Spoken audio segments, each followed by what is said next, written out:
Hi there, this is Nicole from Right at Home, and today I'm sharing this card that I created inspired by a watercolor tutorial I saw here on YouTube. I will make sure to link the original video in the description box down below. The original card was created by hand using watercolors, but I decided to try and recreate the same look using my stamping supplies. To start off my card, I have a piece of watercolor paper here cut to an A2 size card front, and I'm laying out some of the alphabet stamps that I plan to use, which are from my brushstroke alphabet uppercase and lowercase set. I also have a stitched rectangle here that I'm just tracing onto that panel so that I know where to concentrate my stamping. To create the wreath around my panel, I'm going to use some of the leaf images from my freshly picked stamp set and ink those up with Distress Oxide inks. To create the same watercolored look that is on her original card, I'm spritzing the stamp with water before stamping it onto the panel. How much water you spray onto the stamp will affect how crisp or abstract the final image ends up looking. For most of the images, I used about 2 to 3 spritzes. To mimic some of the color variation that is typical with watercoloring, I decided to use 2 different ink colors on each leaf.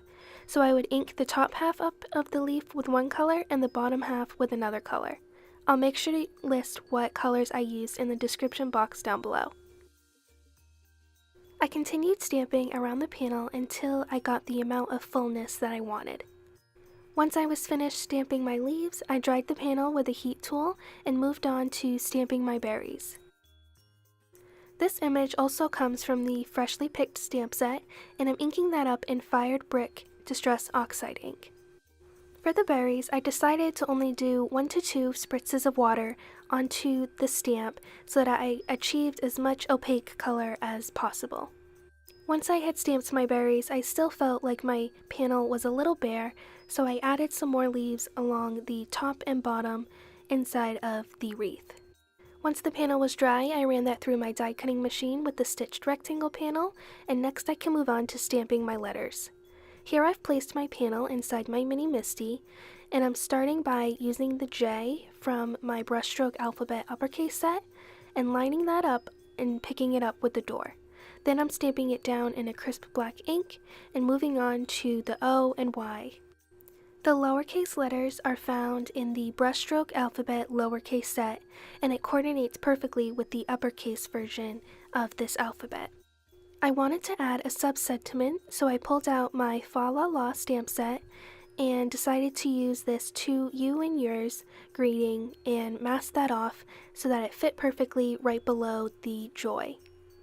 I adhered the panel onto a craft card base, and my inspired watercolor card was finished.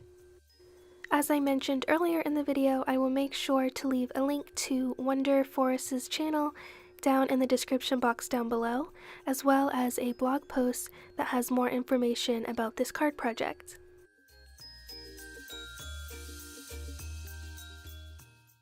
Let me know in the comments down below if you enjoyed today's inspired project. Make sure to subscribe to this channel before you leave, and I hope you have a great day.